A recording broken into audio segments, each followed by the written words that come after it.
remotely and also in person, and will be filmed and recorded for live and subsequent broadcast available through the Council's website. The Council is a data controller under the General Data Protection Regulations and the Data Protection Act of 2018. We broadcast from the Court Council meetings to fulfil our public task obligation to enable members of the public to observe the democratic purpose. Data collected during the process will be retained in accordance with Council published policies available through the Council's website. And finally, members of the Council are reminded that they should follow the Council's established meetings protocols, including around the use of the chat facility, and that comments made in the chat facility are visible to all participants in the meeting, which may include members of the public who have also received invites to the meeting. Okay, thank you. Okay, this is the first post-election E&R committee, so I'd like to welcome everyone, especially the new councillors who have not been on the committee before, so it's nice to see everyone. So, again, apologies, substitutions or declarations of interest. Convener, we have apologies from Councillor Jackson with Councillor McCluskey substituting. Okay. We'll move to a roll call. Yeah. Can the following councillors please indicate if they're present at the meeting? Councillor Brooks. Chamber. Councillor Cassidy. Present in the chamber. Councillor Clockerty. Remotely. Councillor Crowther. Remotely. Councillor Curley. Present in the chamber. Councillor McCabe.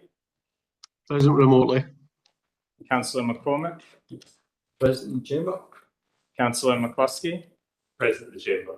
Councillor Nelson. In chambers. Councillor Quinn. Present in the chamber. Councillor Robertson. Present in the chamber. Are there any declarations of interest? Elizabeth. Thanks. I'd like to declare interests in item 6 and item 9 for Stepwell. I have a connection to that organisation, but given the context of what's been discussed in items 6 and 9, I don't feel I need to leave the room. And also for agenda item 9 for financial fitness, I've got a connection to that organisation also. Okay, thanks, Elizabeth. Anyone else? No? Okay, thank you. Okay, moving on to the agenda. Item number 2 is an Environment Regeneration 21-22 capital budget, period 13 to the 31st of March 2022. Mark, you want to start off on this? Yeah, thank you, Convener. Can everybody hear me okay? Thank you. Okay. This would normally be the revenue and capital report for the committee. Obviously, by the time of the year, we're closing the accounts and we've not started the new financial year yet, so the revenue can drop out. It's just really updating the capital. So at the moment, it's a 4-year programme. This would normally be 3 years. So again, once we roll on to the next cycle, the 21-22 is still reported, that will drop out, and then we'll move on to the normal 3-year cycle. You can see in 2.1, the overall budget for the committee is 55.951 million. That's over the 4-year period. The budget in year is 12.619 million, and we're projecting to spend 9.262 million of that, so slippage of 3.357 million or 26.6%. Clearly, this is high. We've experienced high slippage over the last couple of years, mainly because of the COVID pandemic. We had hoped this would settle down and start improving, but just we're getting towards that position. Obviously, the situation in Ukraine is happening at the moment, and that's really impacting it as well. So that position is quite high, obviously, at the moment. There is some detail of the main reason for slippage in 5.4, and the appendices give each individual project in appendices.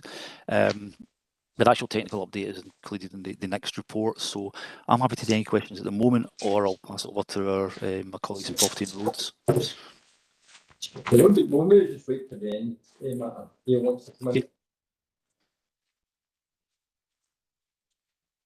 There's nothing really else to say in the report, Convener, other than the outturn at the moment. Okay, I think. Any questions for Matt? Dennis? Yeah, I was just interested. You say the current situation in Ukraine, and I'd seen that in the report that was creating shortages. I can see maybe Brexit's affecting us, but just wondered how you know it's affecting us, apart from the fact that fuel prices are going up. Through yourself, Convener, yeah, I mean, some of my technical colleagues might be better placed to hear, but obviously the situation's happened in Ukraine, it's impacting in various prices, impacting in supply of materials as well. So while at the stage of this report was certainly the early stages of that situation, it's clearly ongoing and it's going to go on into the next year. So I don't think this is a position that's going to settle down anytime soon, unfortunately. My understanding is it's mainly supply of materials that it's affecting from the Ukraine situation. Thanks, Matt. Gail, did you want to come Thank you, Convener. I'm happy to come in. We have had a number of price increases in relation to and availability in relation to plant and vehicles, and in particular bitumen supplies, where we are seeing a substantial increase in cost. So there has been an impact on materials and availability, and we'll continue to monitor that impact on the projects we're delivering. Okay, thanks, Tim. Thank you, Phil. Anyone else? Chris? Thanks, Michael. With respect to page 5 of the page 5, appendix 1, it goes into the details of the capital programme. I was just wondering if officers could comment on the Spaces for People initiative, because we seem to have an approved budget 2021-22 of £478,000, but going forward we're not planning to spend any of that, and we've only got a spend this year of £126,000. Okay, thanks, Chris. Gail?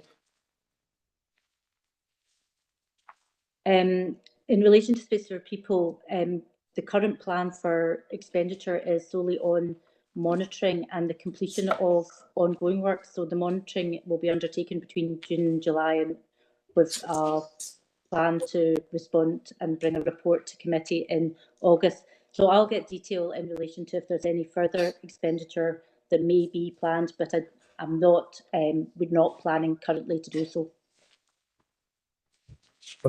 Just supplementary on that, so I think that's okay that the £478,000 or the residual is we're okay with keeping that money, and we're not going to lose it from not spending it in the appropriate time.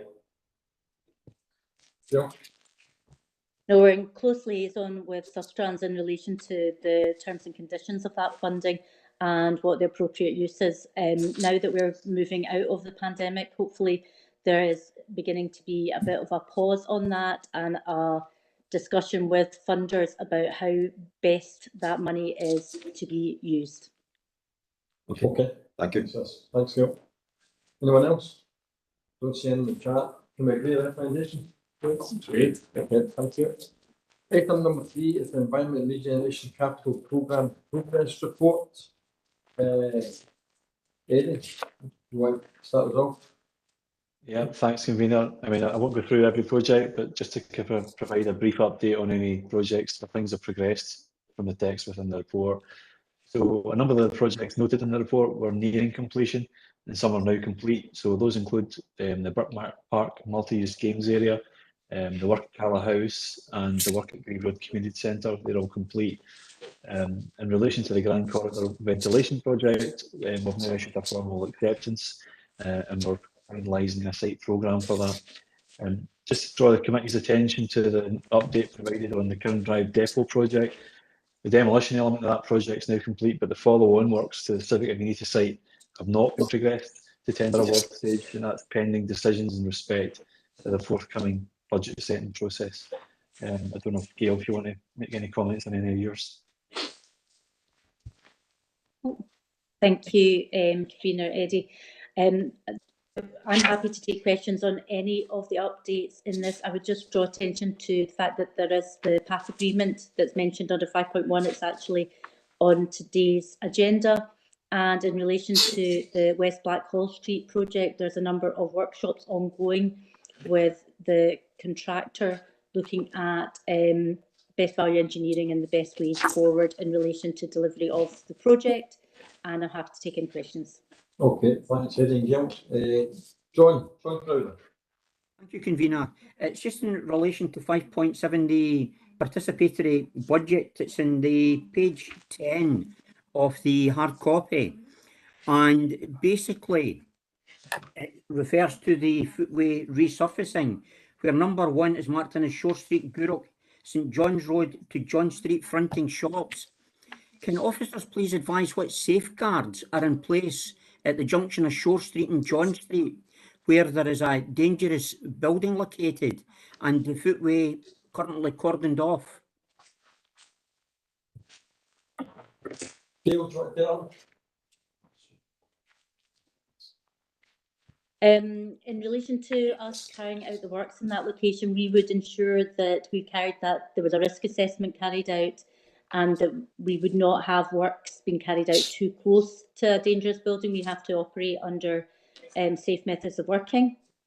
So we would not actually be accessing any area that wouldn't be safe for our operatives to access. So in other words, what you're saying is that it will not be the full length, then that it will stop short of the dangerous building?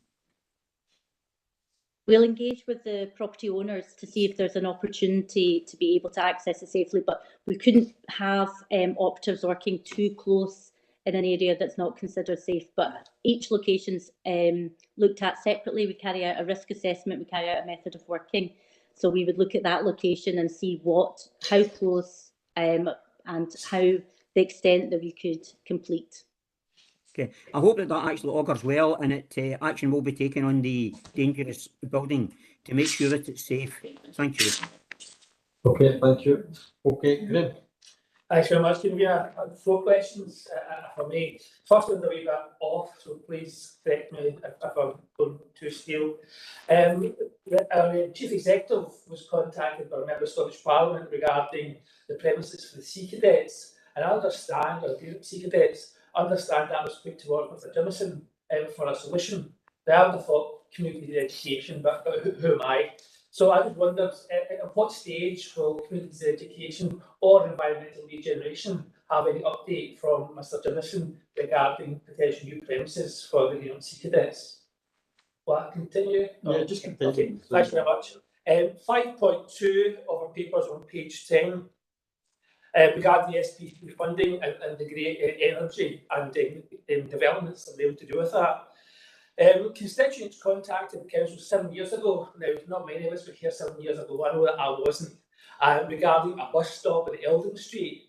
On 19th of January 2022, I contacted the officers regarding that bus stop. Okay, I was 6 years late, but at least I took the trouble. I've never heard back from the officers. I reminded the officers on the 23rd of May 2022, 5 months later, and I've still not had a response. I just wondered, if there's any understanding of how I obtain a response from officers on the bus stop and bus shelter that's potentially required. I understand the officers have been asked to consider whether a bus shelter is appropriate for that location.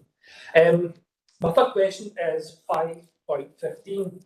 Welcome to see that traffic calming measures are being considered for New Arch Street and Union Street, and these 2 sites have come up at the top of the list after the appropriate measures are put in place. I just wonder if there's any more narrative that the Gail could give us regarding there's a few ifs there. Once the evaluation has been done for traffic calming measure, and if the budget is available, we sure we should know how much budget is available. So I just wonder if we have a narrative from Gail regarding 5.15. And finally, 5.23. Again, welcome to Port Glasgow Sculpture is all finished. And constituents have asked that we've completed the footpaths and completed the residual work around it. We're now talking about putting lighting in.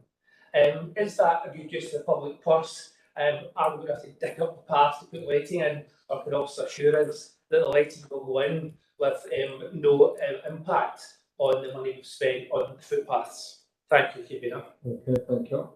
Stuart, you want to speak to this? You can it's stretching your imagination as to how we get this sort of capital programme, multi-point sport question. The reason that communities and education are involved in the council books is because of the potential for grants of awards along with community facilities. Environment Regeneration are looking at it as potential building solutions. We continue to have engagement with the Sea Cadets over potential locations for them, potential solutions for them. And indeed, it was only this morning that I received an email from the officer in charge indicating that a proposed location was not suitable for them, and we'll continue to work with them to try and find a solution. Okay. Helpful, thank you. The 5.2, the SPT funding regarding the bus stop. Gail? Thank you, Convener. In relation to the bus stop, we're in liaison with SPT in relation to that location and the potential siting there, and I'll look to get an update for you, Councillor, as soon as I can. In relation to traffic calming, the evaluation is underway currently, so we're looking at what the suitable design would be. That will then get costed up, and then we will know whether we do have an adequate budget available. It then commences the traffic regulation order process. Well, we wouldn't commence that until we know what that design entails, as that traffic regulation order sets out what the design will be in relation to whether it is road hump or junction table or whatever the detail needs to be included within that.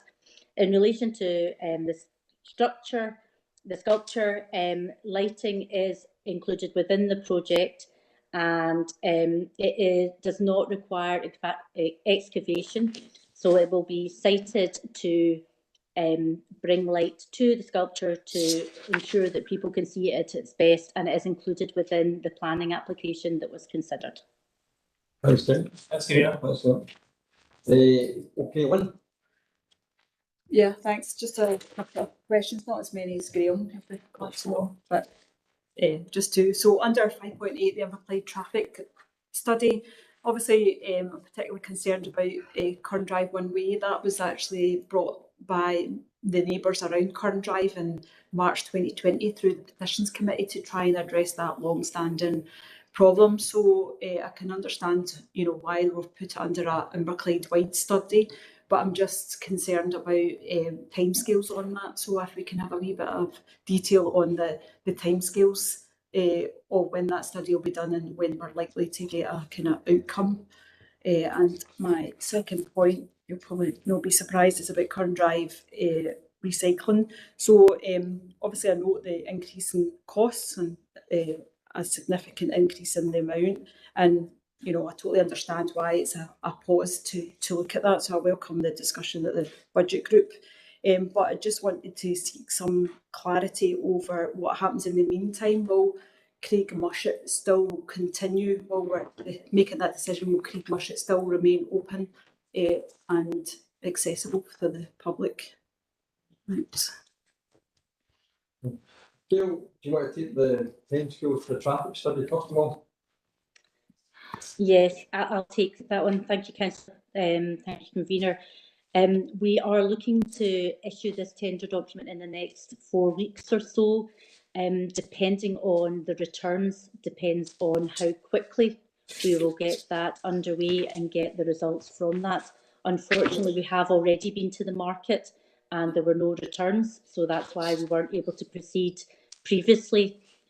So hopefully, when we go back out to the market, we will get a successful tender return. At that point, I'll be able to advise members of the successful tenderers' approach and the timeline, and that will allow us to look at the wider project and advise of when we anticipate we'll be able to complete each item included in that update. Okay, Gail, thank you. Okay. Yeah, so just one request on there. So the owner of the petition, could we keep the owner of the petition updated on that? That was just, one of the criticisms through the community council was that he wasn't aware that there's valid reasons for that delay. He just sees the delay. So if we could keep him updated, that would be much appreciated. Thank you. Okay, we'll do that one. The second one was the Curran Drive recycling facility. Sure, what's that? I can confirm that Craig Mushet facility will remain open during these deliberations. Thank you. Okay, thanks. Stephen? Yeah, thanks, Convener. A couple of questions. First one, a parochial one from me in terms of own ward. So paragraph 6.5, the various improvements listed there. Top one is Kilmacole Village Centre, phase 1 St James Terrace footpath improvements. Do we have any sort of timescale on when that work's likely to be commencing? Gail, do you want to that? I don't have that information to hand, councillor, so can I please return and advise you when I get that information from the team? Yeah, that would be helpful, thank you. Second question, convener, is a more strategic one. It's for Stuart in terms of paragraph 8.2, Inverkip. Where are we in terms of this project? We're obviously making progress in terms of Green Ocean Terminal and Inch Green. When are we going to see some progress on Inverkip? Yes, Stuart, number. Through your convener, Ms McFarlane is engaging with consultants with regards to providing a design solution for the Inverkip project. We continue to struggle to get engagement with Scottish Power regarding their input into the project, but we have identified that we have an end stop of April 2023 for the final business case to be approved by the City Deal Cabinet, and that is the timescales that we're working to, with a view to then implementing the works immediately thereafter.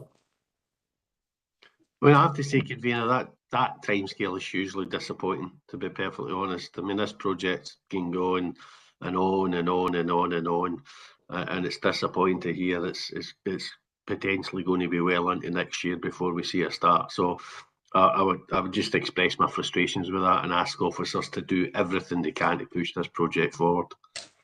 Okay, thanks, Liam. Chris? We'll just a few points. Some of it's already been covered by members' questions.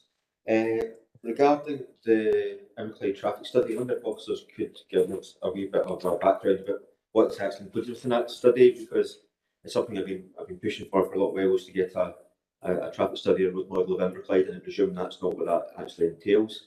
Respect to the Kilmacombe car park, it mentions detailed design starting on July 2022.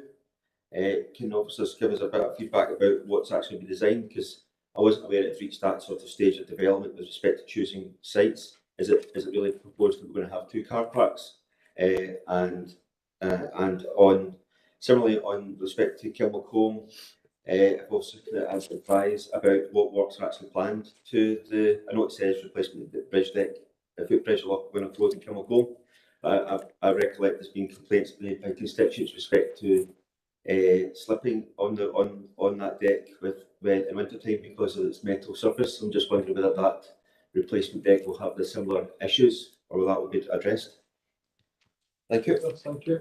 Gail, going to them. Start the traffic study. What's included? Yeah. Thank you, councillor. Thank you, convener. I'd be happy to ask officers in the team to share the design scope that was prepared for the tender. We are looking at movement throughout Inverclyde, and because we will look to include this as part of our early evidence gathering for our local transport study. So there is a lot of information that we are looking to include within that, and that's one of the reasons why we weren't successful when we first went out to market, because of the extent of information and evidence gathering that we would be looking for a consultant to carry out for us. But I'm happy to share that detail with you, councillor. And in relation to the Kilmacombe car parks, there was a report considered that set out a recommendation for 2 car parks and a further location, and to have initial designs carried out. It's that action that we're undertaking within the team. I'm happy to share that report just to provide an update of what the decisions were in relation to the locations. And in relation to the deck slipping, I'm not aware of the detail of that and whether the deck surface will be different, but I will ask officers to provide an update on what is designed. Okay, Chris. Thank you. Okay. Okay, anyone else? No, don't see anything else in the chat. Can I agree with recommendations? Sorry, Alice. I'm sorry. Anything else? 6.5 has Inverklyde 25,000, but it's the only one that's not detailed. Do we have any details on that for the when it's actually reached?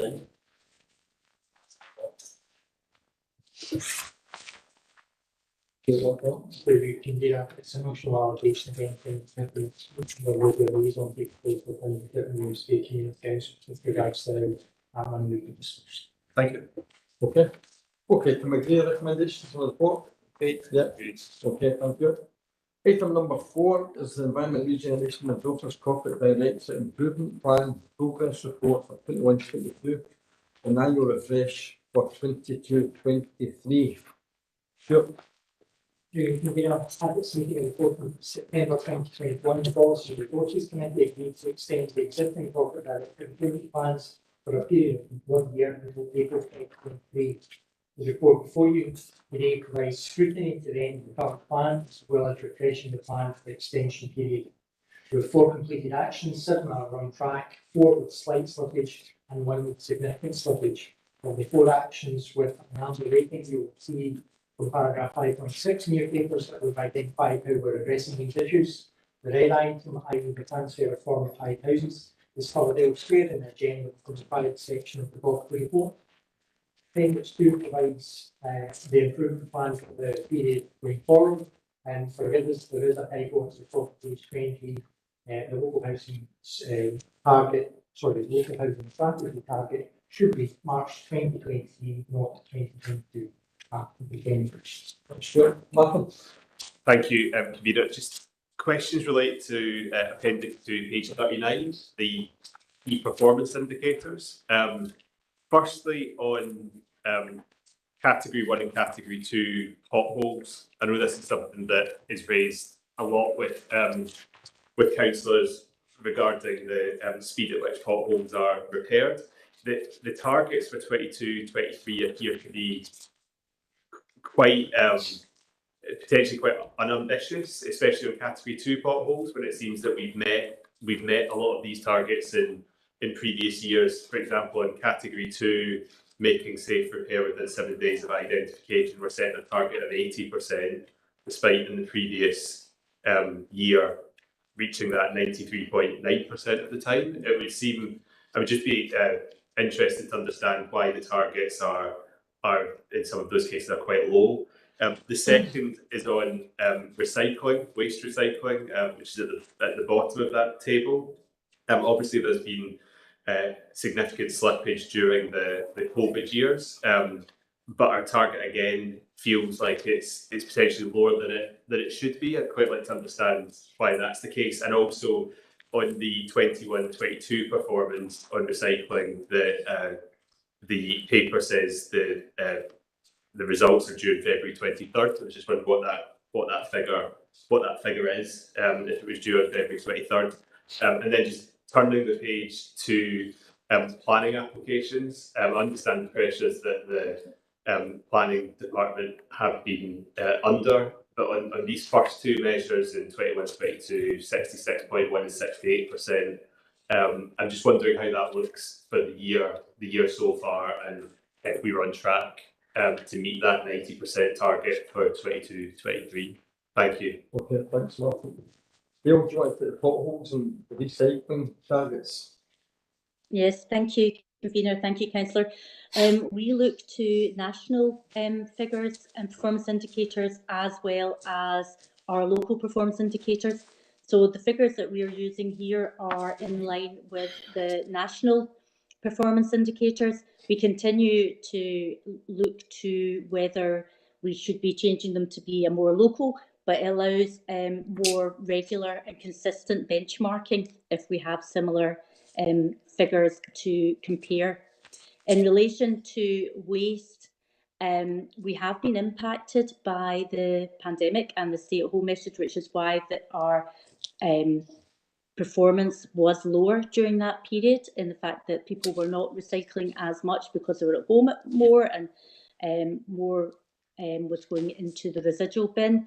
We'll continue to monitor that. This year is a year where we've looked at other local authorities and their position, and we look to see how we can bring back that behaviour and increase recycling through potentially communications and engagement. So we'll continue to monitor that figure because we would wish to increase it, but this is a year of recovery, and we will be able to review that when we get hopefully through this year of recovery and see how behaviours are changing. In relation to the February 23, there's national benchmarking is released at certain stages of the year, and that's when the next national benchmarking is anticipated. Okay, you okay with that, Martin? Just thank you, Gail, for that response. Just on the point about national versus local standards, it feels like, especially in category 2 potholes, it feels like we are, we're performing very well, so we should focus on that and congratulate ourselves for the performance. But if we're going to keep pushing ourselves to do even better, it feels like that target should be higher to kind of push us to try and meet the 100% as we have for category 1, for example. So I don't know if there's an opportunity to look again at whether we might want to set local standards that are a bit more reflective of our own local circumstances. Gail, do you want to come out? I would just sort of say, as we look forward to the next plan, we will be reviewing these figures, and that will be the appropriate time for us to look at our local and the national picture and reflect upon the appropriate performance indicators as we move forward. Okay, thanks, Gail. Stuart, you want to plan application targets? Through you, Convener. Performance associated with these targets, Councillor, are not only down to the availability of staff, it's dependent on the quality of information, which is nothing in terms of the planning application itself. So in some ways, we're not meant masters of our own destiny with this indicator. The target figure that you see at 90% was the target for 2021. The target for 22-23 is again 90%. We are stretching the target, all based on the fact that in 2021 our actual performance was 66%. We are hopeful of being able to get additional staff in within the development management section, and that's ongoing at this moment in time. But the average targets as far as plans concerned. Yep, just thank you, Stuart. Just on that, how much of this would you say is a problem of? I accept what you say about the availability of information, but the reduction just on, for example, planning application to site in under 2 months is quite a significant reduction from 2018-19, which obviously causes frustration to people who are putting planning applications in. How much of that is down to the lack of availability of staff and this difficulty in recruitment? You can be part of it's down to that, Councillor, and it would be inappropriate not to consider that there is a reduction, but what we are seeing is there's a significant reduction in terms of the quality of information that's coming before us. I can't sit here and say it's one or the other, it's both. Okay. Thank you. Thanks, Convener. Councillor McCluskey has brought my 4 questions down to 1 by asking the questions that he has asked. Can I ask everybody to look at page 38, big page 38, which is appendix 2. And the question that I've got is regarding the jobs recovery plan side of things. And I'm really taking the opportunity as being someone new to the committee to ask this question for the first time.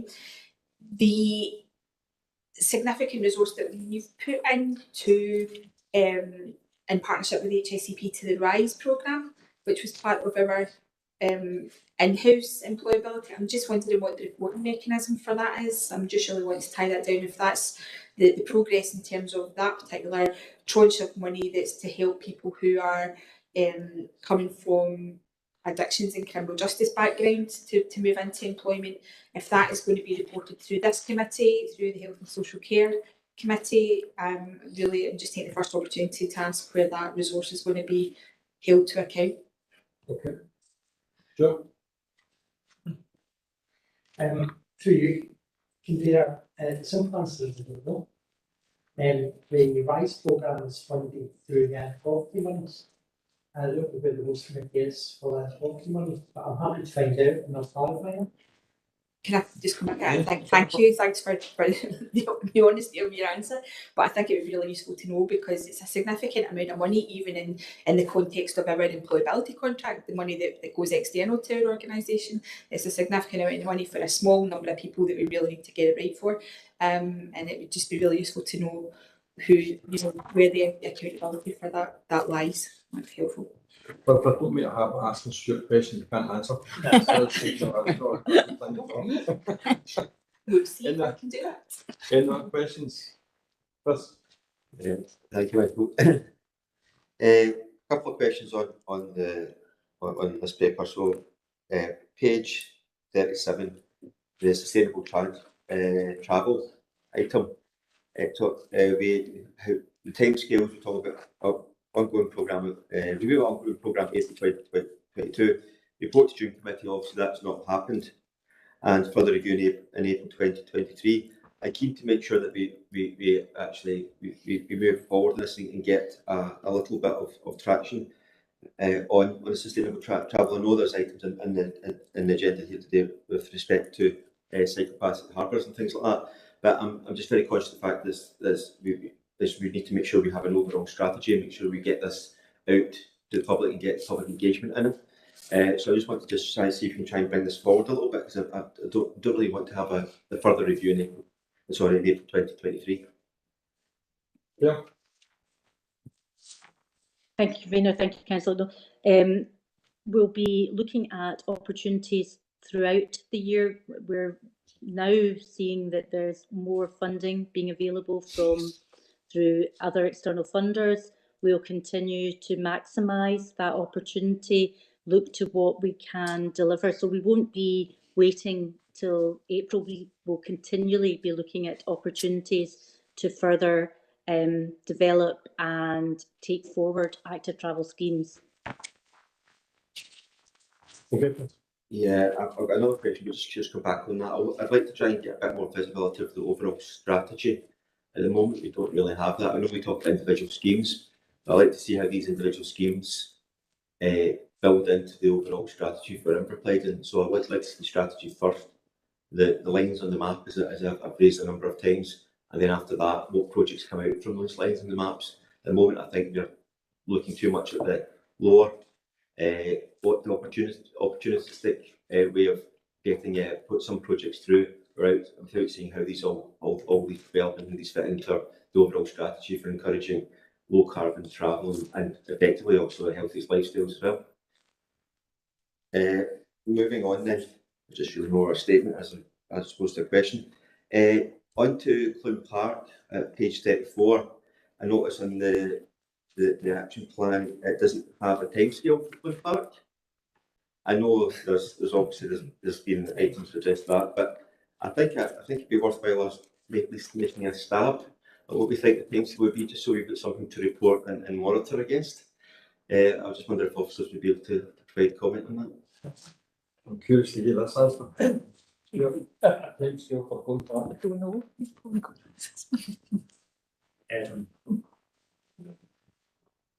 I think what we're to recognise is that this is a realistic timescale, and there's so many variables within it, it would be unrealistic at this point to put a timescale against it.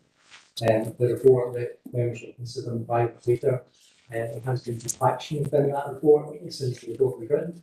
That may have been material being on it, but there are only variables. It's probably it's about being realistic. So we're still at the unknown stage in Clune Park. Okay, any other questions? Convener, can I just say that I'm struggling a bit to hear Stuart's answers. Okay, the microphone's no close enough or whatever. Okay. Okay, I do see a Nelson chat. Are we okay with that? Can we agree the recommendation? Yeah. Okay, thanks. Okay, item number 5 is a general update report.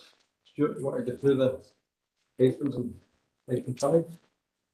Thank you, Convener. Councillor McCabe, can you hear me? Yes, Stuart, I can hear you fine now. Thank you. My general update report contains a number of housekeeping items such as the homologation of the emergency power reports for consultant costs for the Green Freeport bid and the continuation of the ground management model, as well as updates on the Clyde Green Freeport bid, level up fund, regeneration forums and food waste uplifts. The development of the Green Freeport bid has continued apace and is due for submission in 4 days' time. The bid remains focused on a 4-port tri-modal opportunity based on an ABC acronym: the airport and surrounding area, the railhead at Mills Hill and surrounding area, and the Clyde. The Clyde bid focuses on the fuel sites between Greenock and G5 in Glasgow, namely Greenock Ocean Terminal, including Campbell Street, and then Stream, including Jamesworth Dock, the Great Harbour, the Perch, and the Dry Dock. The other sites along the Clyde are Broadsea Dock and Bowling. Compliance with the prospectus has resulted in a narrative which includes some sites and excludes other sites. A successful bid for the Clyde Green Freeport would allow access to a range of potential financial incentives for the designated tax sites, subject to agreement of details with HMRC, including relief from land and buildings transaction tax for 5 years, enhanced structures and buildings allowance, enhanced capital allowances for companies investing in qualifying new plant and machinery assets, employer national insurance contributions, and non-domestic rates relief. The private sector partners, PO, AGS and PB Stirling, have played a significant role in developing the bid, along with Glasgow City, North Lanarkshire, Renfrewshire and ourselves. The Levelling Up Fund bid, which will hopefully see a significant investment in, the Levelling Up Fund bid, which will hopefully see us winning a significant investment in Greenock Town Centre, as per previous all members' briefings, will consolidate and stabilise our town centre in Greenock through the demolition of approximately 40% of the old mall, dropping the A78 from its stilts, the formation of a new signalised junction replacing the Bill Ring, the formation of new civic space along with the residential or college development affecting the house. Convener, the Town Centre Regeneration Forum's report to your committee, and my report suggests that the committee appoint chairs to the 3 Town Centre forums. Happy to take any questions. Okay, thanks, Stuart. Stephen, you're first. Yeah, thanks, Convener. Actually, I have a couple of questions. The first one is in terms of the Levelling Up Fund. Stuart will be aware, obviously, we had the Community Renewal Fund, and there was phase 1 funding for that, and I think there's now a phase 2 funding. So it would be useful to get sort of an understanding and sort of how we're going to bid for phase 2. But it would also be useful for us to get a report to the next committee on phase 1 of the Community Renewal Fund and what we've achieved with that. Just as an aside, also in terms of Levelling Up Fund, the briefing that took place for members took place before the election, so it might be useful at some point to rerun that briefing for the new members of the council as well. But my second question was in relation to the food waste saving. So the revised date is the 18th of July. So I'm just asking when the communication strategy is going to commence around that, because obviously the 18th of July isn't that far away. Okay. Stuart, you want to tell? Through you, Convener, as Councillor McCabe is aware, the Community Renewal Fund is part of the Levelling Up Fund agenda, and indeed, as is the Shared Prosperity Fund. The guidance on these funds are continuing to evolve.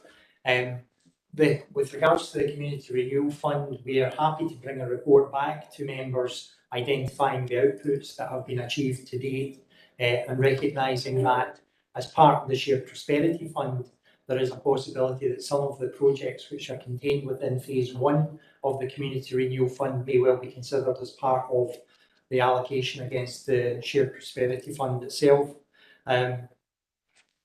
With regards to the Levelling Up Fund and the fact that there's new members who haven't been party to the all-member briefings, happy to run a second series of briefings. Okay. Okay, Steve. Food waste. Food waste. I'm happy for Gail to answer the question in terms of the communication package, which I believe is in hand. Yeah. Thank you, Councillor. Thank you, Convener.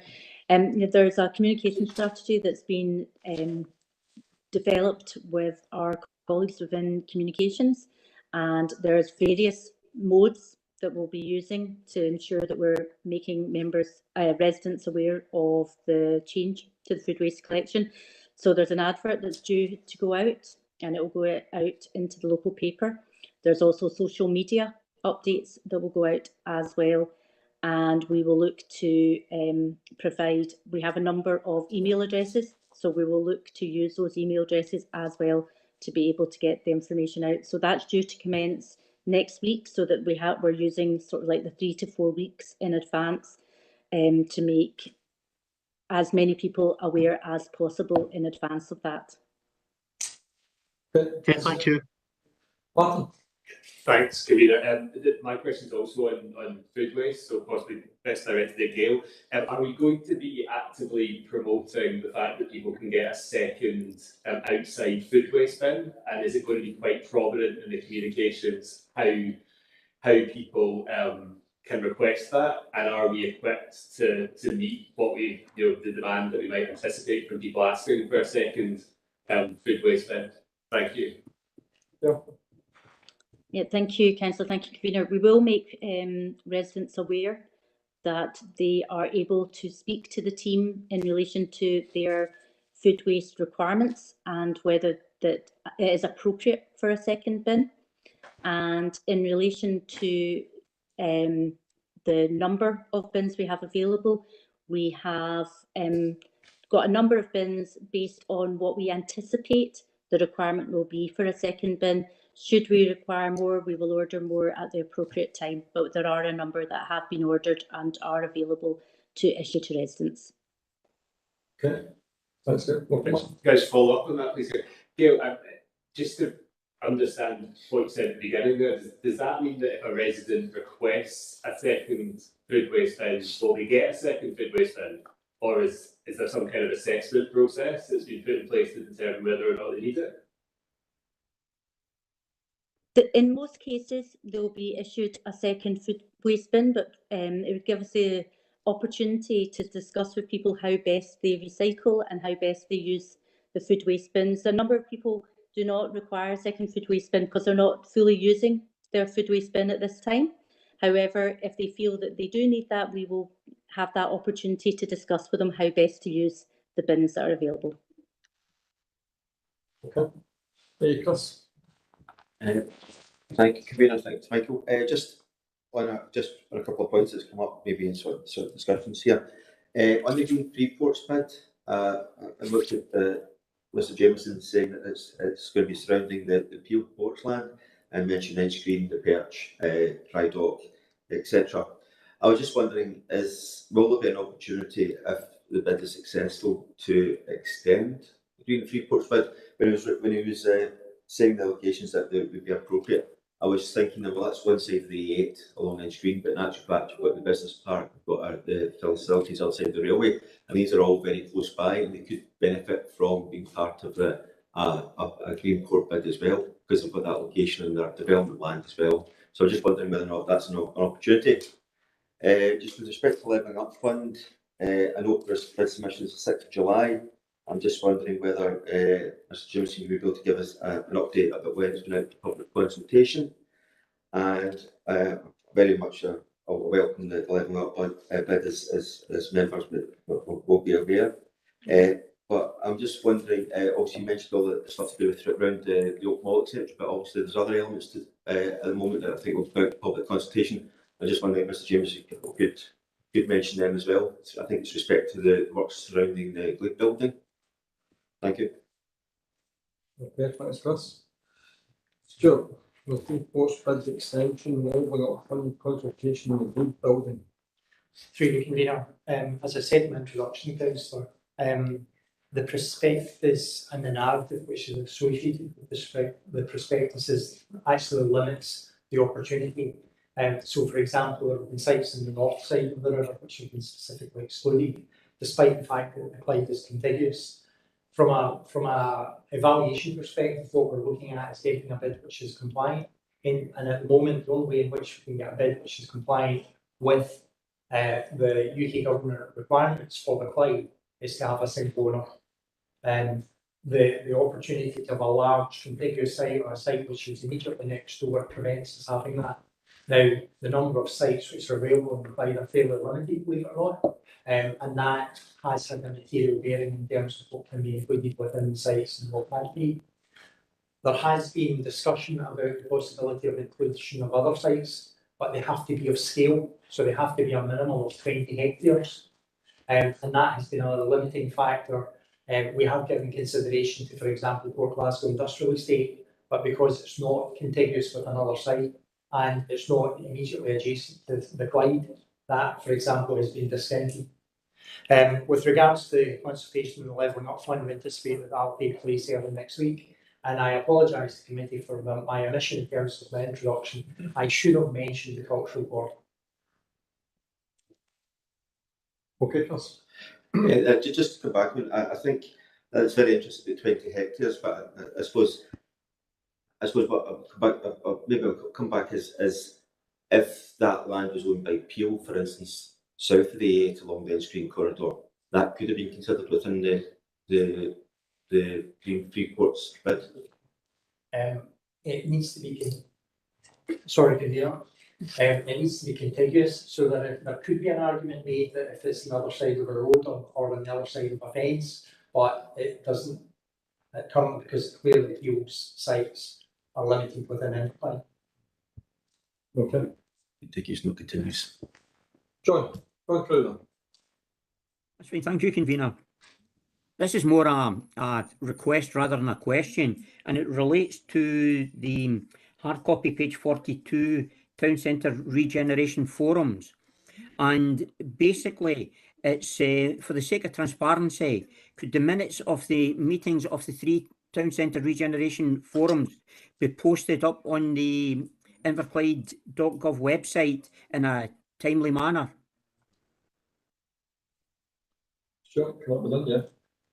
So you can, I don't see any benefit to that happening. Yeah.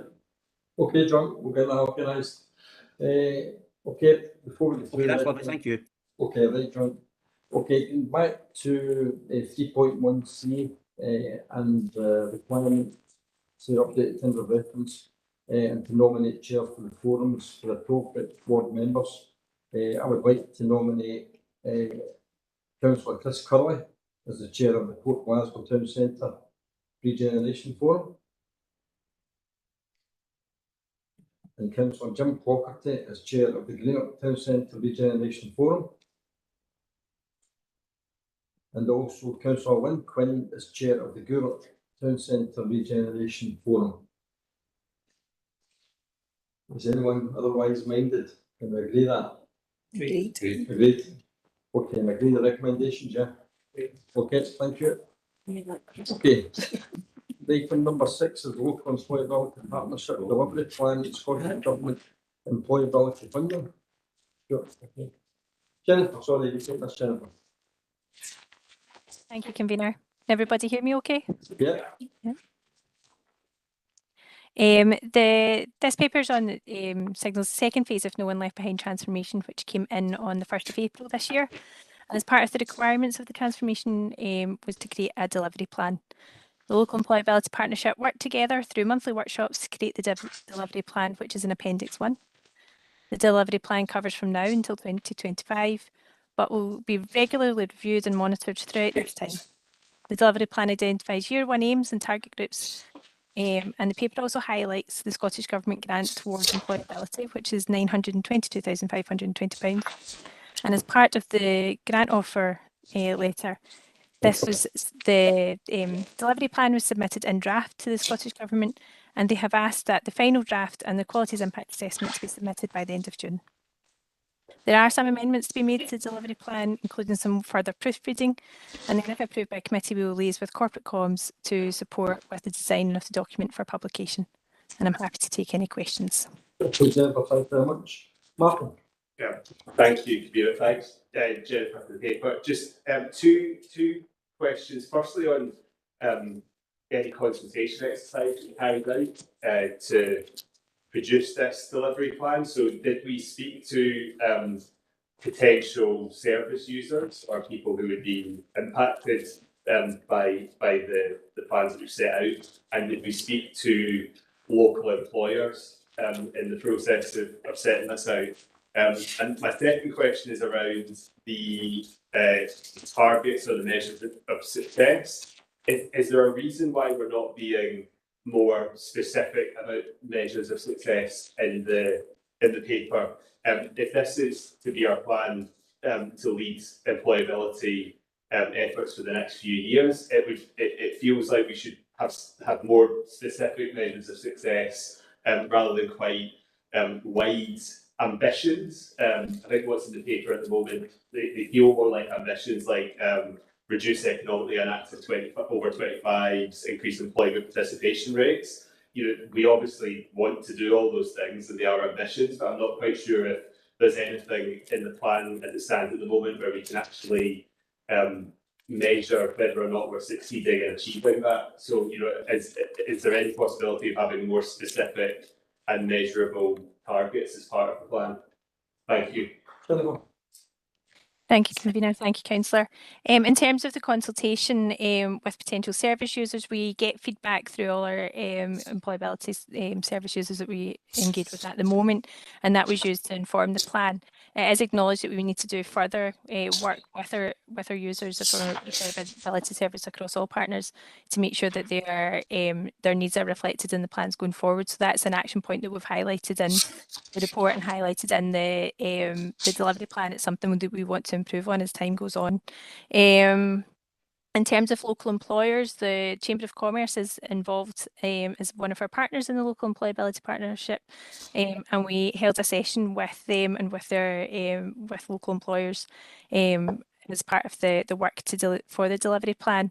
In addition, we've recently set up an employers engagement subgroup, and that's very much just started. I think there's only been a couple of meetings for that, but it's something again that we want to build upon as time goes on for the delivery plan.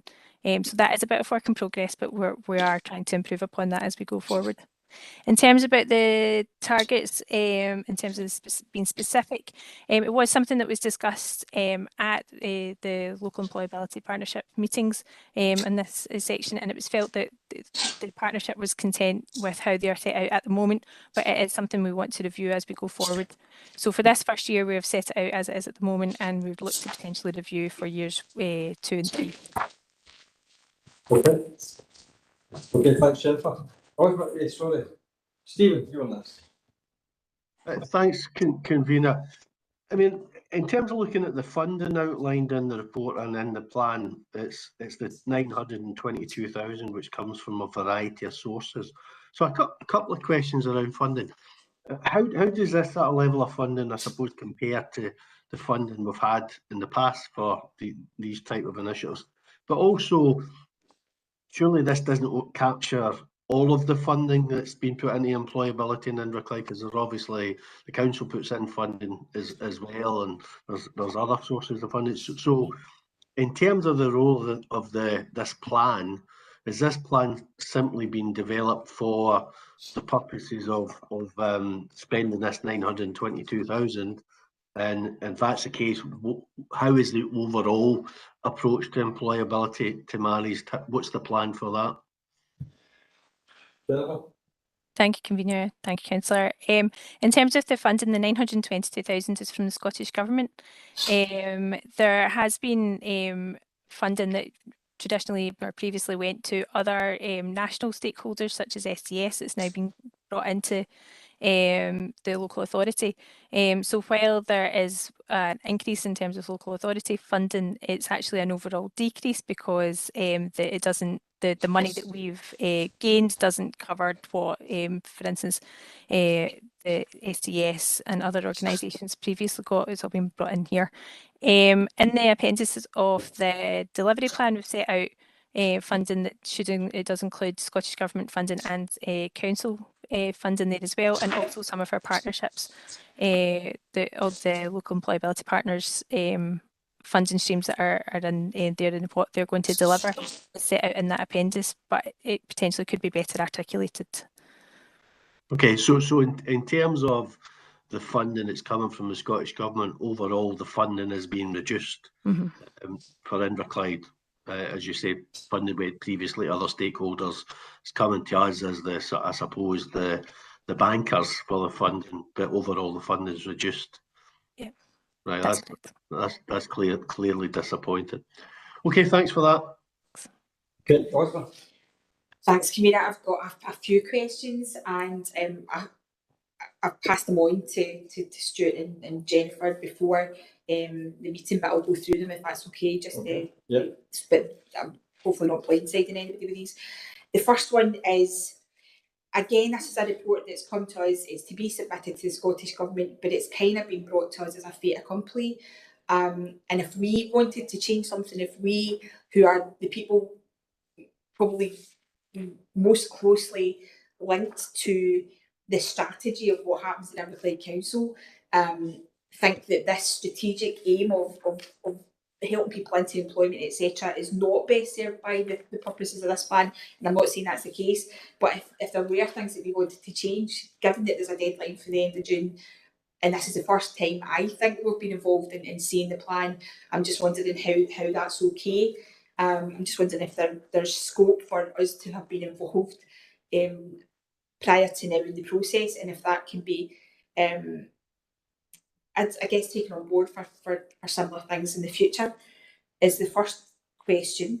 The second question, we're moving from the IREP to the LEP, and I'm not really sure what's changing. I'm not really sure if we've fully articulated what the change is in terms of the way we structured employability as a partnership previously and how we're planning to do it now. I'm just not quite sure that we're there. Again, this is an operational outworking of something that is strategically very, very significant. So yes, we don't need to get involved in the operational, but we must be ahead of the game and right on top of things as councillors in terms of the strategy. And I'm just wondering if there's possible scope for a briefing or some type of work to help us really get a practical sense of how this is going to work, because we cannot afford to get it wrong. It's too important for the area. 4.19 in the report says that we're a little bit behind in terms of making the shift from what was IREP to what is the LEP. And I'm just wondering, given what I know this to be a strength in terms of our partnership working, why it's felt that we're behind. This is a kind of a build on, but an echo of Councillor McCabe's point. There's a clear link with the Alliance as a partnership here in terms of how this moves forward. There is our funding, there's no one left behind funding, there's shared prosperity funding that actually fits into all of it as well. And I just think in terms of doing things differently, doing things effectively, having the impact we need to have in the community, bringing all these things together strategically isn't going to happen by chance. And it would be good to know that there was a robust way that we could pin our. It's again that accountability that really pinned down where the accountability for all this is going to land. And a very minor point, but I think probably something that's worth saying is on page 66. We've got the principle of there's no wrong door, but when you look at the tabulation there, it says no wrong door, but to then have a single point of contact. And I think that those two principles are at odds with each other. If there's no wrong door, then wherever you go, you should be able to be seen and understood and helped. But having a single point of contact is the direct opposite of that. I don't know how we can pursue both. So that's the litany of questions that I have brought forward. Sure. Good. Jennifer, do you want to take these? Thank you, Convener. Thank you, Councillor. Okay, so I'll go through and forgive me if I've missed anything. But in terms of the first question, the LEP partners have all had a substantial input into the document, and that was really reflecting the priorities and policies of all those partners. So it is a partnership document, so that we've obviously fed in terms of what the council's policies and employability service requirements are, but I take that on board for the future and also for future reviews as we go forward, that we should have brought it to your attention sooner. In terms of the requirement to submit to the Scottish Government, this has actually been quite a late addition, late requirement. They've come through for the grant offer letter, which is why our haste to kind of make sure that it is getting to the final stage. In terms of the second question, the change, so there was from the IREP to an ILEP, there was an assessment carried out that was a national assessment of all local employability partnerships, and we were at our partners who were in the IREP were asked to contribute, and this was carried out in spring 2021. I understand that the IREP was very large. It was before I started in the council that was that had been continuing going, but it's a large group of stakeholders, and through the discussions it was considered that maybe it was a smaller, more strategic group was more able to produce this type of delivery plan and the actions required from it and the coordination required, but then allowing for smaller subgroups to tackle certain areas such as I mentioned, the employer engagement. In terms of why we're behind, COVID meant that the IREP had disbanded. They'd not met in person or virtually for some time. So following the assessment, the local employability partnership was then, as it stands at the moment, was then set up from there. But that's not to say some of the people who were involved in the IREP can't be involved in future through those subgroups or as things progress with the plan.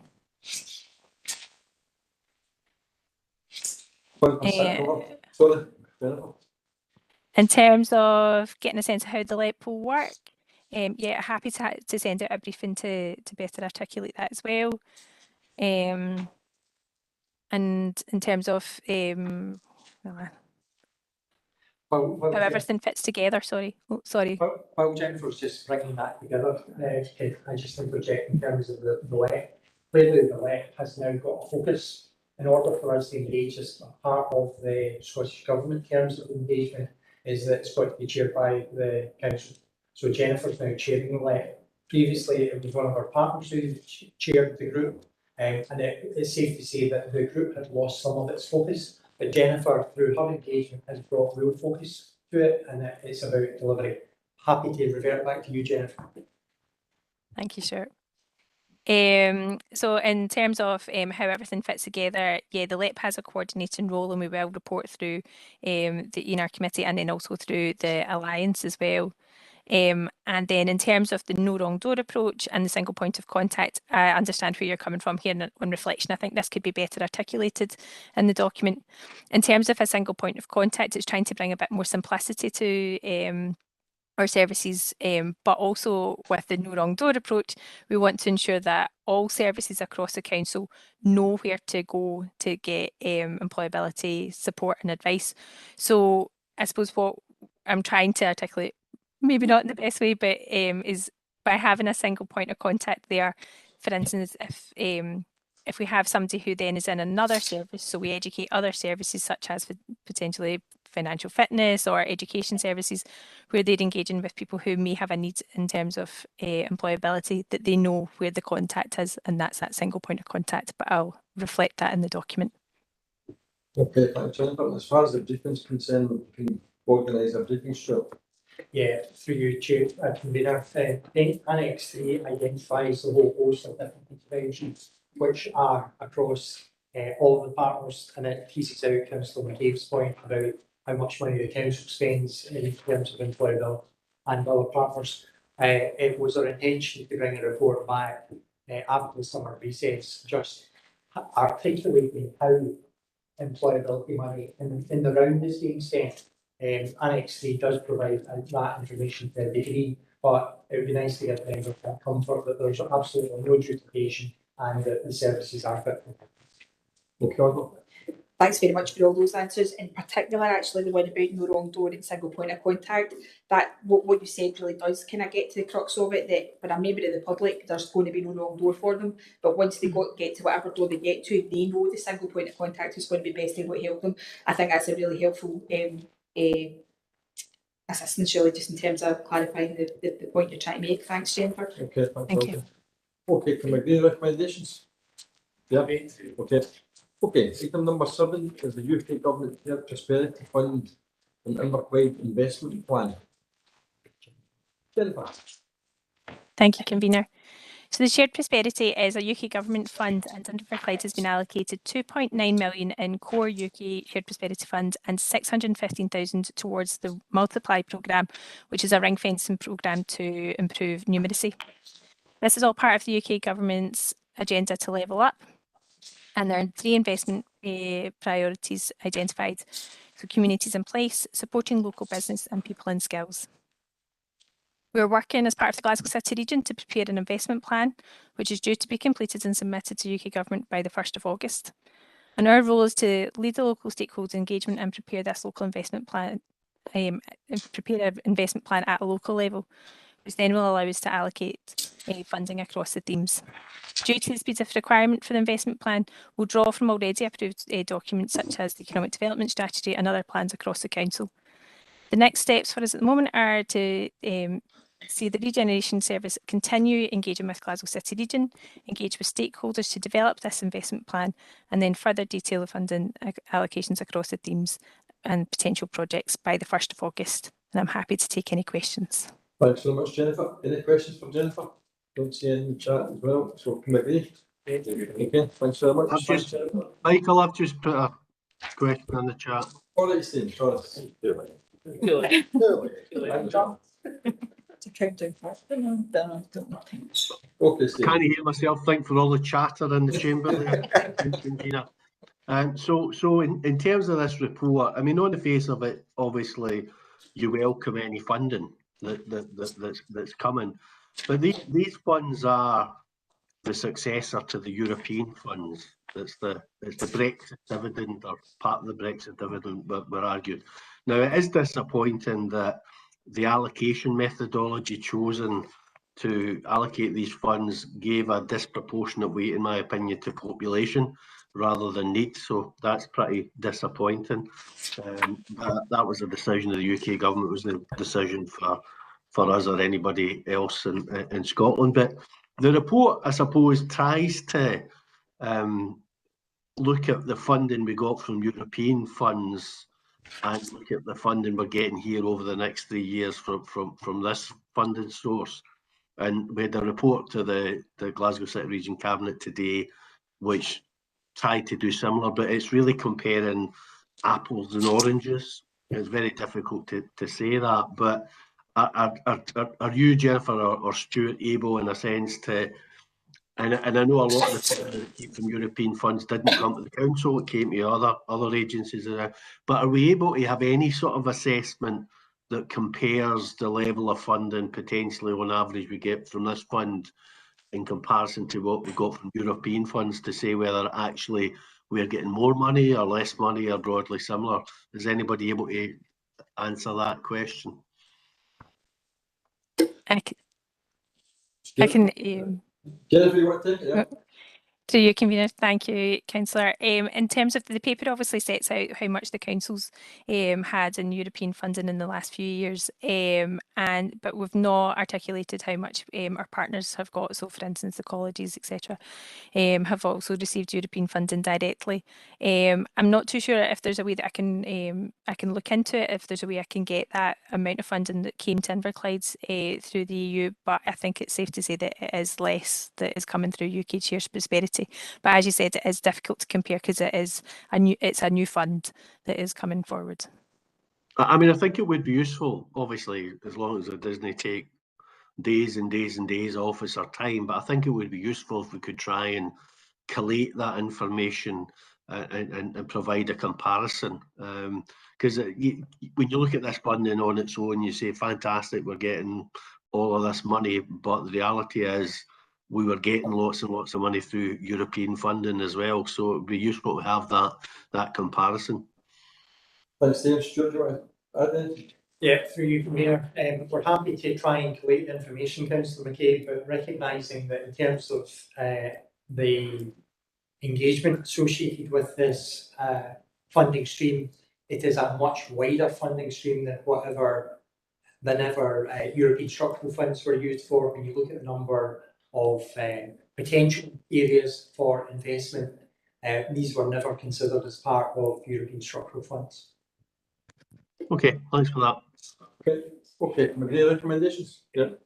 Okay, thanks. Okay, item number 8 is the Fraser Vallender Institute supporting economic recovery in Inverclyde, Western Bartonshire, and Argyll and Bute, with a failed attempt at a briefing this afternoon. So, you're going to take us through it? Mayor, apologies for the lack of the all-member briefing from the Fraser Vallender Institute this afternoon. As you will aware from previous reports, Inverclyde Council, along with Argyll and Bute, Western Bartonshire, Council's commissioned reports reporting economic recovery in Inverclyde, Western Berkshire and Argyll and Bute. The final draft report has been received, which is contained in Appendix 1. The report, as per our previous synopsis, focuses on population decline, economic recovery and dealing with poverty and inequalities. Taking the aggregate performance index across 257 local authorities in Great Britain, it does not paint a positive picture for Inverclyde, and we believe that this document provides us with sufficient justification for Inverclyde having a task force, informing the task force, and going forward. Happy to take any questions. Thanks very much, Stuart. Any questions for Stuart? Rosman?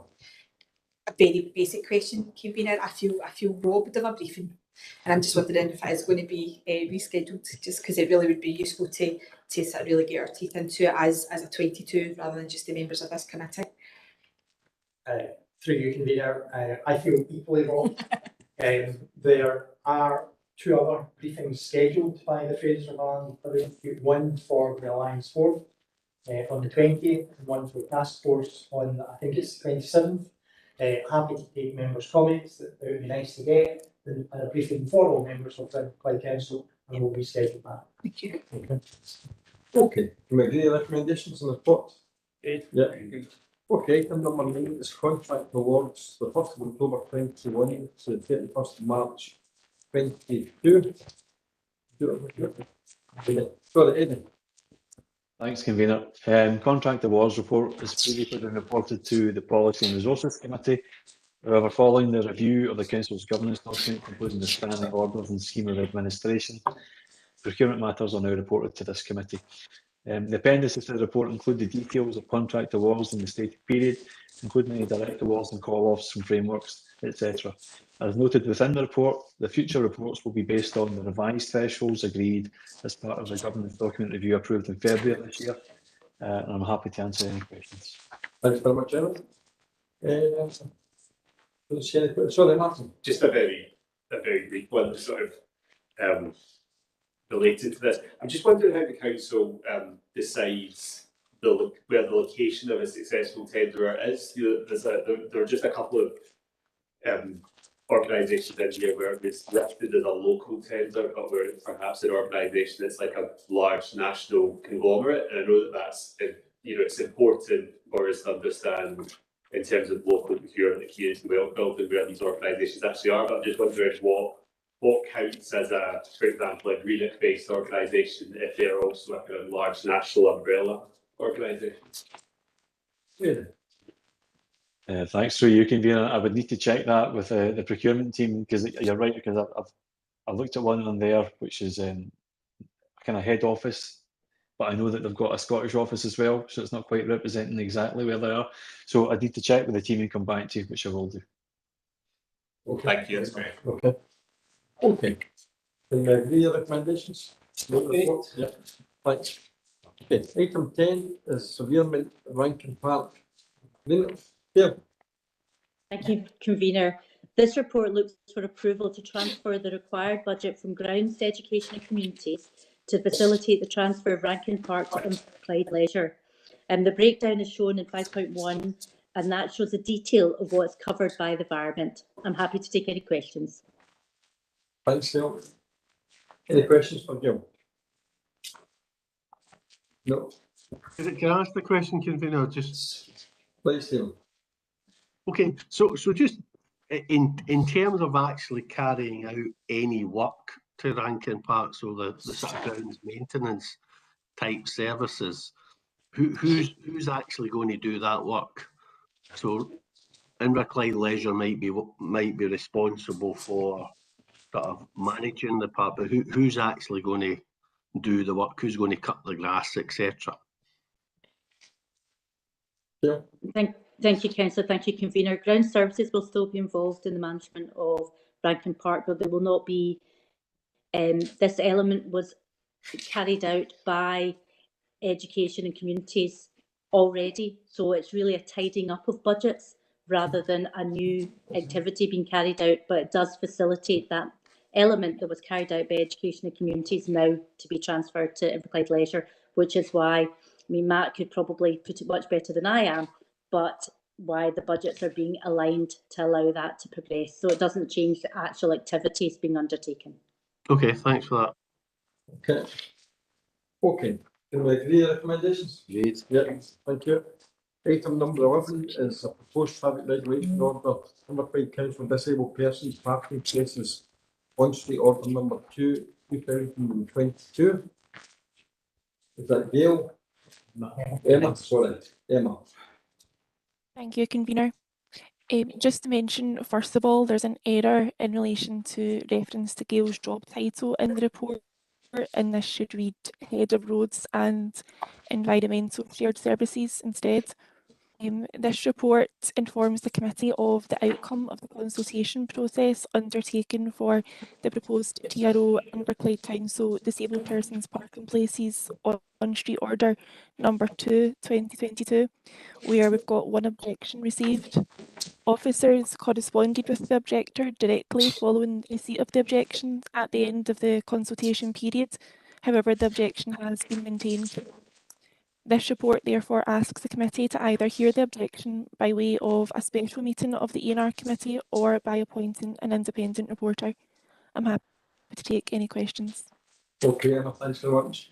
Any questions, Glenn? I'll just move 3.1A. Yeah, I will leave it at that. Anybody otherwise minded? No.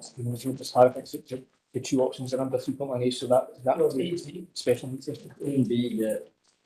Motion to come to hold a public hearing to confirm the maintained objection on the size either to hear this before a special meeting. So we're having a special meeting and we're happy with it. Okay? Everyone agree? Yeah? Yeah. Okay. Okay, thanks very much. We agree the recommendations, yeah? Okay. Item 12 is the regeneration of Shore Street, Europe, and request by Councillor Martin Hosky. Martin, would you like to speak to the report? Yeah, thank you, Kabir. I think we should start by saying that regeneration projects in Gurk are something this council should be very proud of, and not least the regeneration of Kentbrook Street. And helped by investment from the council, Kentbrook Street is now thriving, and that's something that can't be said for very many small high streets in Scotland.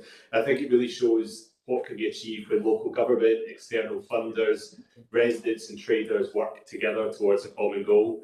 But I think we now need to build on that success of Kentbrook Street and continue the regeneration of Gurk and really build on that success. And as many of the committee will realise, Shore Street has been raised consistently by Gurk residents as a place that needs attention. And I promised I would bring their concerns to this committee.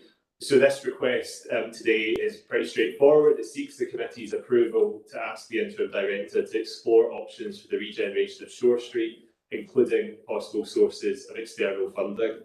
So why is this important? And as it says in the request, Shore Street is for many people the entrance to Gurk, and we've done so much with Kentbrook Street, but when many people drive through Shore Street, they see a street that really needs a little bit of attention. It's also a street that's unique within Inverclyde. It's the only street in our district that can claim 3 listed buildings, a mix of residential and retail spaces, all within a designated conservation area, and also in an area that ranks in the top decile of the Scottish Index of Multiple Deprivation. So it's my belief that we have a responsibility to residents, traders and the wider community in Gurk and Inverclyde to invest in such areas to protect our natural and built environment and also to lift people out of poverty through these regeneration efforts. And with council funding set to fall over the next few years in real terms, external funding is likely the only route to funding this kind of regeneration over the coming years. But this unique setup of the street that I've described a moment ago hopefully makes it an ideal candidate to attract external funds. And it's my hope that support for this request can get the ball rolling on the regeneration of Shore Street, the development ideally of a master plan for regeneration, and ultimately the creation of a street that's a thriving retail hub and an attractive place where people want to live and spend quality leisure time. Thank you. Okay, thanks very much, Martin. Stuart, you want to comment on that? Through you, Chair, as having had the conversation with Councillor McCluskey, recognising the financial challenges which the Council faces, we're happy to further explore, because you'll appreciate we have explored any opportunity in the past, and report back in due course if there are any similar opportunities which present themselves. Okay. Okay, can we agree on that? Sorry, one first in the way, sorry. That's fine, just put it on. Yeah, thanks. So I just want to first of all thank Martin for bringing this along. Obviously, I think everyone in Gurk would agree that Shore Street could be doing a wee bit of TLC. It's got lots of great stuff going for it, but it just needs a wee bit of attention. So I welcome this member's request today. I've just got so on that particular fund that's been mentioned here, it's just I would like some clarity on what the criteria is. So maybe a wee bit of commentary on the criteria for that. Sure, if you know it just now, or that would need to be supplied later would be useful, just the sort of idea of what that fund would fund, the types of things it will fund. And also, Shore Street, in terms of having a regeneration master plan, is something I look forward to, as just being the newly appointed chair of Gourock Regeneration Forum, to have that conversation with our wider partners, part of that, which includes the Community Council and traders and others, and come up with some ideas to regenerate that and get the whole community involved. Thank you. Yeah, thanks, Lynn. Joe? Through you, Convener, as I read Councillor Husky's request, I believe he's looking at the wider picture for Shore Street and its environs. So I think at this stage, what we need to do is go away and look at what the eligibility criteria is for individual funds. The specific fund that's mentioned here, I don't believe that there's anything that we can touch at this moment in time, but rather than say no, I want to go away and explore further and report back for members' benefit. Thank you. Okay. Okay, can we agree that? Yeah. Okay, thanks very much. Okay, item number 13 is a... Councillor Crowder's got a comment in the chat. Okay, John Crowder, sorry, John. Okay, that's lovely, that's fine, thank you. What I would basically like to say in respect of the request is that, yes, I do welcome this paper, and it appears to be based on a number of factors, which is the disrepair of Shore Street, the fact that there's 3 historic buildings in Shore Street been ranked number 497 out of 6,976 SIMD data zones, and the residents are among the 10% most deprived in Scotland. It also makes reference to the organisational priority 7 of the Council's corporate plan. If I could address these separately, that would be welcomed. Now, the disrepair of Shore Street, I'm certain all the members will agree that Shore Street is indeed in need of a facelift. The main detractors being the Category B listed building at the junction of Shore Street and John Street. We could add to this the site of the wee chippy on the opposite side of John Street, the gap site at the Gamble, just before you come to the Gamble Halls, which has currently been marketed by Bowman Rebecca. So yes, I do agree Shore Street is in need of a facelift. Historic buildings. The paper tells us that Gourock has a quarter of the listed buildings in Inverclyde, but according to Inverclyde Council's own listed buildings, Gourock has a total of 64 out of 247 for Inverclyde, of which 3 of the buildings in Shore Street. Now, if the argument for Shore Street is given priority based on the number of listed buildings, 3 out of 64 represents a total of 4.7% of all the listed buildings in Gourock. However, there are actually 4 listed buildings in Shore Street. There's Gourock municipal buildings in the police station, Victoria Bar. There's the tenement properties in Shore Street at the junction with John Street, and there's also the Gamble Halls. Now, this would bring the percentage up to 6.3. However, it is less than other streets in Gourock, for example, Albert Road, Ashton Road and Victoria Road. The SIMD data zones oblique organisational priority 7, which I would like to link together. The data for that can be ascertained from the Scottish Index of Multiple Deprivation, Scottish Government website. And indeed, it does show that Gourock Central, Upper Eastern IRH 01 is listed at 497 out of the 6,776 SIMD data zones in Scotland, which is the worst figure in Gourock. However, the paper concludes that the organisational priority 7 of the Council's corporate plan is to protect and enhance our natural and built environment, and this applies to all of Inverclyde. So if we make a comparison with other areas, there are 27 other areas in Inverclyde that are ahead of Shore Street, which is part of the Gourock Upper East and IRH. Sadly, the worst in Scotland being Greenock Town Centre and East Central, where if we base the statistics in the SIMD zone data records on a ward-by-ward basis, it shows that there are 6 wards in Inverclyde that have a worse rating than Ward 5. And I would also be hopeful that you would agree with me that these 27 are more worthy of funding, as statistics show that they are more deprived than Shore Street. Indeed, it also shows that 21 areas in Inverclyde are in the 5% most deprived areas of Scotland. Again, the argument really doesn't stand up well to scrutiny. Furthermore, if this request is accepted, I'm afraid that they could open up the floodgates with councillors from the other 6 wards stating claims as to why their streets and their wards should be given special investment. To that end, in my own ward, we have the second worst area, which is Lower Bow, Lackfield, Fancy Farm and Mallard Bowl, which is rated at number 17, and there's other areas in Inverclyde not far behind. As you've already concluded, I cannot support this request as it stands. Would it not be best that it's taken forward via the Gourock Town Centre Regeneration Forum, and that the master plan for the area is also addressed by the Gourock Town Centre Regeneration Forum? Thank you.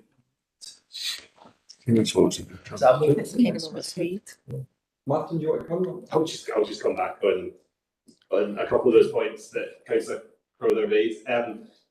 Firstly, I think disaggregating the different elements of the motion or the request is kind of missing the purpose of the request, which is to say, as I said in my remarks earlier, that the unique circumstances of Shore Street is, in other words, the levels of poverty, the retail space, the listed buildings, and the residential properties are unique within Inverclyde. So that's point one. The point is to look at those things together and not to disaggregate them into individual components. And the second thing to say is this isn't attempting to set one street up against every other street in the area. And Councillor Crowther said at the end that people could come to request funding for the area. This group member's request does not request funding for Shore Street. It requests that the officers provide a report looking at the possibility of external funding that could be applicable to Shore Street. Any decisions about whether the council or others should apply for those funds would be taken separately in a totally separate discussion at a later date. All this is asking is that we investigate which funds might be open to Shore Street. And also just at a final point, there obviously is nothing, and I don't want to create any more work for anyone, but there's obviously nothing stopping members bringing these issues to any committee as it affects their own ward. And that surely is the point of us being able to raise members' requests at committees, that we can raise issues that have been raised by residents and constituents in our wards in order to make sure that their views are heard. Thank you. Thanks, Martin. Jim? Yeah, thanks, Michael. And I don't want people to feign, but I'm actually speaking in favour of the report. As someone from the town centre of Greenock who obviously looks as a ward councillor for #1 SMID area in Scotland. And the only thing I would say is yes, we supported Kemple Street, which was very successful. But I know the council's also supported Greenock Town Centre. I could talk about the demolition of the Babylon building, which was an eyesore in the Greenock Town Centre for many, many years. And for 10 years, we've been trying to get it down. And with my fellow councillors supported that. I could speak about how we've actually created a town centre again in front of the Mid-Kirk with the redevelopment of the Lyle Fountain and the linkage to the sea again. So these are positive things for the Greenock Town Centre, which all of us take part in, and I know the Port Glasgow councillors will feel similar to their area. But I know from a Greenock Town Centre point of view, we're looking at West Blackhall Street and we're looking at all the good work that's going to be done in West Blackhall Street. We're looking at the Levelling Up Fund. But that doesn't mean to say that we don't look at other areas as well. And we do know that Shore Street's one of the areas that my fellow Gourock councillors feel quite strongly about.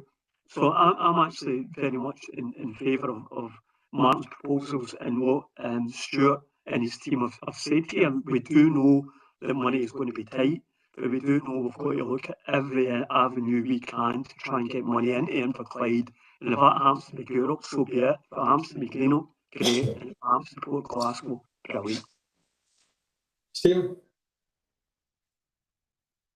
Yeah, I was just going to say that, and it will be referred to in the later item in Clune Park, that we have got a master plan commission for the Eastern Gateway in Port Glasgow that's still to report, and we overdue as far as I'm concerned. And recently there's been a study commissioned into Greenock, Central Greenock, as John says, in terms of statistics, the most deprived area in Scotland, but perhaps the location of the Inverclyde Centre does skew the figure somewhat in terms of that. And I've got a date in my diary in early July to meet with the consultants, so it's not that other areas are being ignored.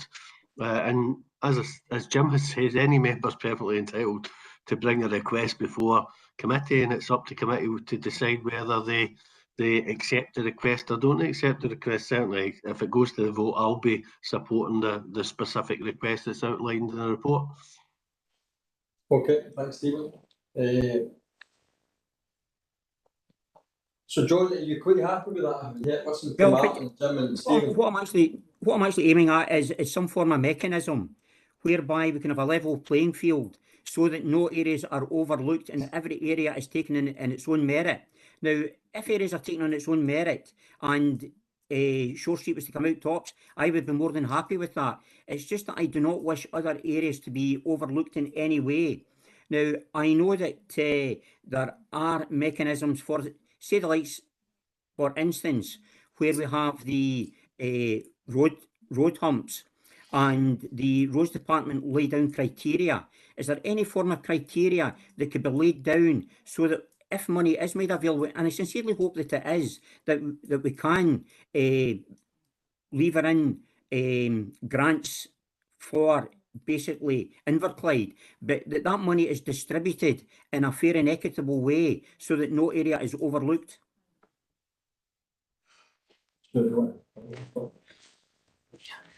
Thank you, Convener. Councillor Crowther, I'm satisfied that if there is money that's available from external funding, that we'll try and maximise that for Inverclyde. You'll recognise that eligibility is one of the precursors for how external funds work. So external funding can have specific targets. It can be in town centre locations, it can be out of town centre locations. So from an officer perspective, we're happy to try and maximise external funding for Inverclyde, and I don't think that Councillor McCluskey's request is asking for anything beyond that. Okay, Stuart, that's fine. It's just as I said there, I hope that there's no other areas going to be overlooked, because there are many, as I stated, that are within Inverclyde. The other 6 wards on the SIMD table, they are in greater need, in my view. But so I would just like to make sure that such areas are not overlooked. Right, are we going to agree the recommendation, John? Is that right? Oh, sorry, that's all right. It's me. Yeah, I think I'll never be red again. It's probably just to kind of wrap things up from our group's perspective. I think we're content with the paper as it stands, with a really important point that Councillor McCluskey, Councillor Quinn and Councillor Crowther have all brought forward, which is the role of the regeneration forums in terms of actually being part of that mechanism for looking at how things move forward. And I think probably we're content with this member's request having a pivotal position in terms of how they go to regeneration forums moving forward. And I think that's a really sort of crucial element of taking it forward on a practical level, just to try and sort of sum up. No, it was just, yeah, it was just to make, I think it was just to be at that point. I think we made that the master plan discussion will be through the regeneration forum, and there are 3 town regeneration forum who equally can do the same. So that is the mechanism. We then look at what funding is available, which in effect is what happens just now. I'm sure Stuart will agree that the regeneration forums take forward projects, and then we try and match that with potential funders. So, so that process is already happening. Okay. Can I just come in? Right. We've got a specific request, and the specific request is outlined in the second last paragraph in second last section of paragraph 1.2. And it's the committee asked the interim director, etc. Right. So that's the specific request. And if we're agreeing to that request, that's what we're agreeing to. Okay. Obviously, it is important as part of developing any report and potential master plans, etc. Obviously, it is important that the regeneration forum has a crucial role in that. but the specific request is quite clear in terms of that paragraph, and that's what we're being asked to agree to. Okay, can we agree? Good. Yeah. Good. Okay, thanks very much. Okay, item number 13 is the property asset management report, the public section of the report. Eddie. Thanks, Convener. The public report covers a number of open space public consultations. 2 items for noting by the committee being progressed by officers in terms of delegated powers, with reports to be brought back to a future committee on the outcome, and 1 in respect of the outcome of the consultation on Carroll Hill Street in Greenock and the proposed use by a community formed by local residents. There were 15 responses received, with the majority in favour of the proposals, and these are included within the appendices to the report. The committee is requested to note the report and to provide a decision in respect of whether to further consider the terms of the proposed lease of Carroll Hill Street or to withdraw from negotiations. Happy to answer any questions. Thanks, Eddie. Any questions for Eddie? No? Have to move 3.1B. Okay, can we agree recommendations? Yeah. Oh, sorry. So you were moving 3.1B. So you're moving that we withdraw from. Oh, no, sorry. B. Okay. Okay, can we agree recommendations? Yeah. Yeah. Okay. Thanks very much. The